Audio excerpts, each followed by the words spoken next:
보통 아파트 단지 안엔 재활용 쓰레기를 종류별로 분리해 배출할 수 있는 분리수거 용기가 있습니다. 하지만 단독주택에선 근처에 분리수거 용기가 마련된 곳이 많지 않아 대부분 재활용 쓰레기가 분리되지 않고 배출됩니다. 이렇게 배출된 쓰레기는 어떻게 처리되고 있을까요? 윤준호 기자가 현장을 취재했습니다. 충북 제천의 한 단독주택가입니다. 여러 종류의 재활용 쓰레기가 봉투에 담겨 있습니다.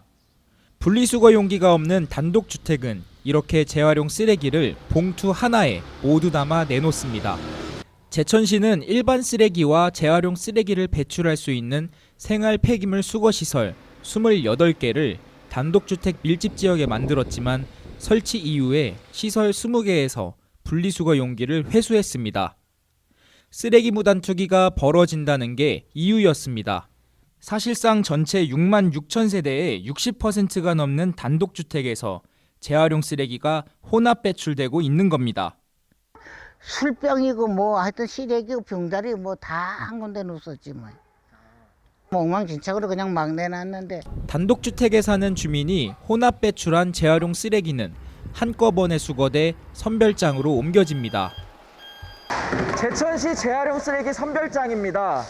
전체 재활용 쓰레기의 절반 정도가 단독주택에서 혼합 배출된 것들입니다. 선별장 작업자가 재활용 쓰레기를 담은 봉투를 하나하나 뜯은 뒤 쓰레기를 종류별로 분류합니다. 작업자 한 명당 하루 600kg에 가까운 양의 쓰레기를 이런 방식으로 처리합니다. 한두 번에 걸쳐 선별하게 되면 아무래도 현장에서 근무하시는 근로자들의 노동 강도도 조금 낮아질 거고요. 그리고 재활용 선별률도 조금 더 상승하지 않을까.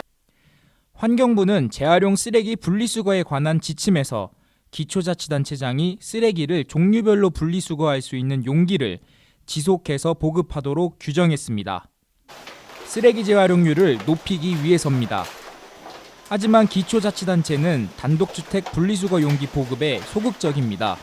전체 세대의 85%가 단독주택에 사는 영동구는 분리수거 용기를 한 곳도 설치하지 않았습니다. 충주시는 분리수거 용기를 설치했다가 철거하기도 했습니다. 기초자치단체들이 분리수거 용기 보급을 꺼리는 건 관리 부담 때문입니다. 공동주택에선 관리사무소에서 분리수거 용기를 관리하지만 단독주택 지역에선 관리자가 없어 분리수거 용기에 쓰레기를 무단으로 버려도 대처가 어렵습니다. 주민들이 자기 집 근처에 분리수거 용기가 들어서는 걸 원치 않아 설치 장소를 선정하는 데도 어려움이 있었습니다. 그래서 이제 동네 주민 또 동의서도 얻어야 되고 그래서 이제 막상 시행에 들어가면 그 부지 확보가 가장 어려워서 뭐 추진을 못한 적이 있습니다. 한국소비자원은 재작년 한 보고서에서 단독주택의 재활용 쓰레기를 혼합 수거하는 것이 재활용 선별률을 낮추는 원인이라고 지적했습니다.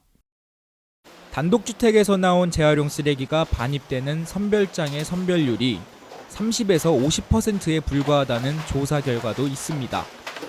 하지만 쓰레기 재활용률을 높이기 위한 중앙정부나 광역자치단체 차원의 관리는 이뤄지지 않고 있습니다. 단독주택 지역에 분리수거 용기를 설치하라는 지침까지 만든 환경부는 물론 충청북도도 실제 분리수거 용기가 얼마나 보급되고 있는지 현황조차 파악하지 않고 있습니다. 정부가 지침만 만들고 사실상 손을 놓은 가운데 단독주택에서 나오는 재활용 쓰레기의 절반가량은 재활용 대신 매립하거나 소각하는 상황이 계속되고 있습니다. 단비뉴스 윤준호입니다.